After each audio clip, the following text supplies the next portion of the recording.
It was a night like any other, calm, cold, with the stars shining brightly over the North Atlantic. Yet, beneath the tranquil surface of the sea, a tragedy was brewing, one that would leave an indelible mark on history.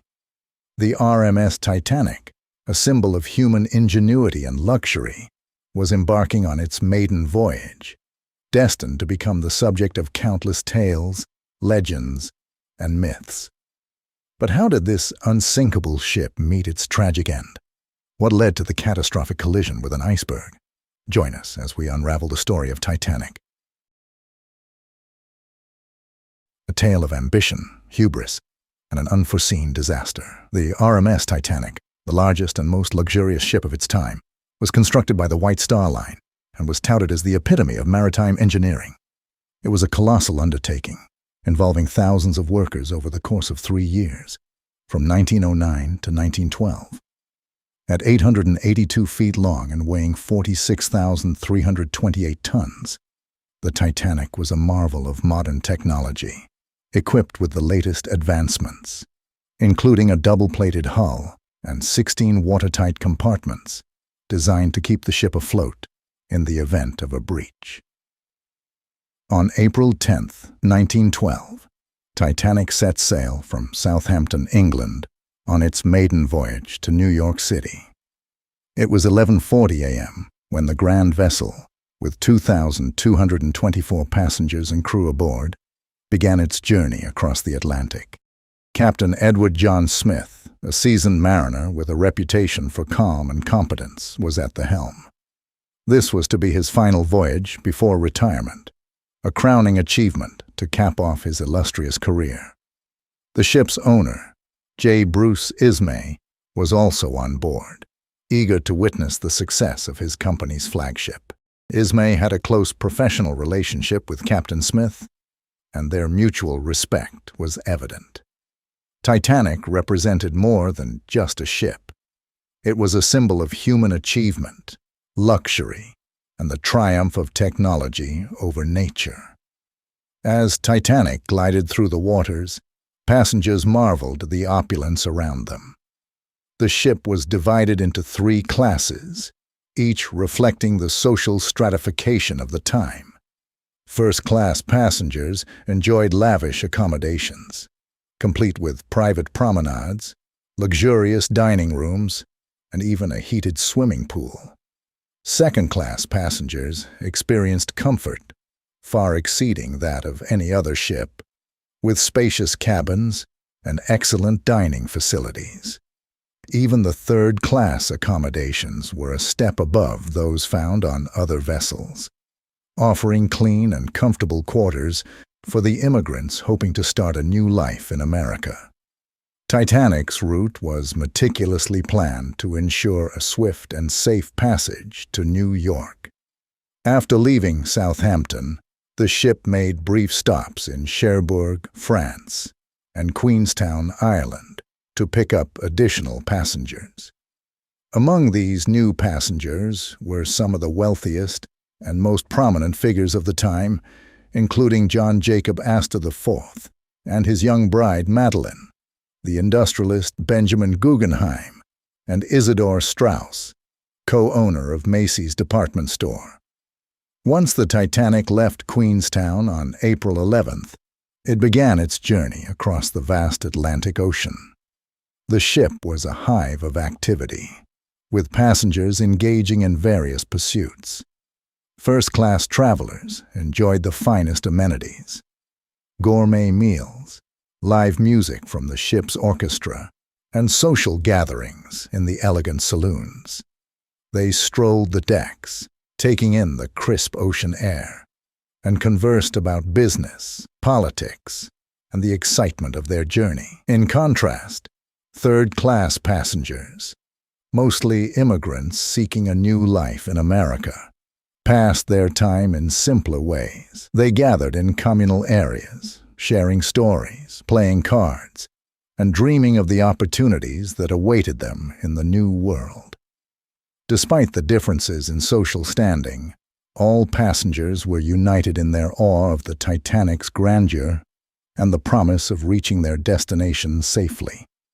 However, as the ship steamed further into the Atlantic, reports of icebergs began to trickle in from other vessels. These warnings were relayed to the bridge, but the Titanic continued on its course at nearly full speed, a decision driven by the desire to make a record-breaking crossing time. The calm seas and clear skies on the night of April 14, 1912, lulled many into a false sense of security. Little did they know that disaster was looming just beyond the horizon. On the night of April 14, 1912, as the Titanic sailed through the frigid waters of the North Atlantic, the ship's lookout, Frederick Fleet, was stationed high in the crow's nest. The night was exceptionally clear, but without binoculars, Fleet relied solely on his eyes to spot any potential hazards.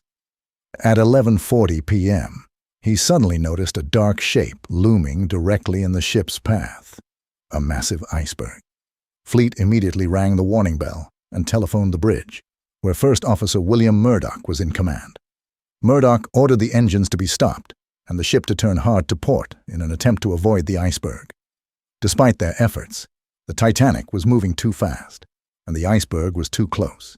The ship's starboard side scraped along the iceberg, breaching the hull in several places. At first, the damage seemed minimal, but within minutes, water began to pour into the ship's lower compartments. Titanic's designer, Thomas Andrews, was quickly summoned to assess the situation. He discovered that 5 of the ship's watertight compartments were filling with water, a fatal flaw, as the ship was only designed to stay afloat with 4 compartments flooded. It was then that the horrifying realization dawned: Titanic was going to sink. Captain Smith ordered the crew to prepare the lifeboats and began the evacuation process. However, there were only enough lifeboats for about half of the passengers and crew, a compromise made during the ship's design to preserve deck space and aesthetics. Panic quickly spread among the passengers as they were told to don life jackets and head to the lifeboats. Women and children were given priority, but many refused to believe the ship was in real danger, delaying their departure. Meanwhile, the ship's orchestra continued to play, providing a surreal backdrop to the unfolding tragedy. As the lifeboats were launched, many were only partially filled, a consequence of the confusion and disbelief that gripped the passengers. As the ship's bow dipped further into the water, the situation grew increasingly desperate. By 2:20 a.m., just 2 hours and 40 minutes after striking the iceberg, the Titanic broke apart and sank beneath the waves, leaving over 1,500 people struggling in the icy waters. The cries of the dying filled the air, a haunting chorus that would echo in the memories of the survivors for the rest of their lives. In the immediate aftermath of the sinking, the RMS Carpathia, which had responded to Titanic's distress signals, arrived on the scene. The crew of the Carpathia worked tirelessly to rescue the survivors, pulling 710 people from the lifeboats and bringing them aboard. For many of the survivors, the reality of what had happened only began to sink in as they watched the Carpathia steam away from the site of the disaster, leaving behind the bodies of those who had perished. The news of Titanic's sinking shocked the world. How could the unsinkable ship have met such a tragic end? Investigations were launched on both sides of the Atlantic, leading to sweeping changes in maritime regulations. These included the requirement for sufficient lifeboats for all passengers and crew, the establishment of the International Ice Patrol to monitor iceberg activity in the North Atlantic, and the introduction of 24-hour radio watch on ships. But beyond the regulations and inquiries, the sinking of the Titanic left a profound emotional impact. It became a symbol of the hubris of man, a cautionary tale about the dangers of overconfidence in the face of nature's unpredictability. For the families of the victims, it was a personal tragedy that would haunt them for generations. The story of Titanic is not just a tale of a ship that sank.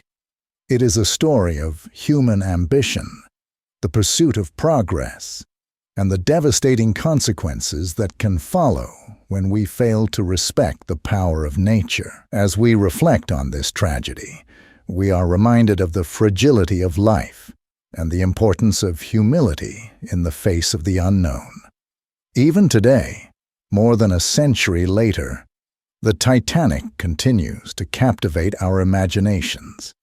It serves as a reminder that no matter how advanced our technology becomes, we are still vulnerable to the forces of the natural world. The Titanic's legacy endures, not just as a cautionary tale, but as a testament to the enduring human spirit, the will to survive, to learn from our mistakes, and to honor those who were lost on that fateful night. Thank you for joining us in this video where we explore the story of the Titanic. I did my best to convey to you this story full of tragedy and mystery.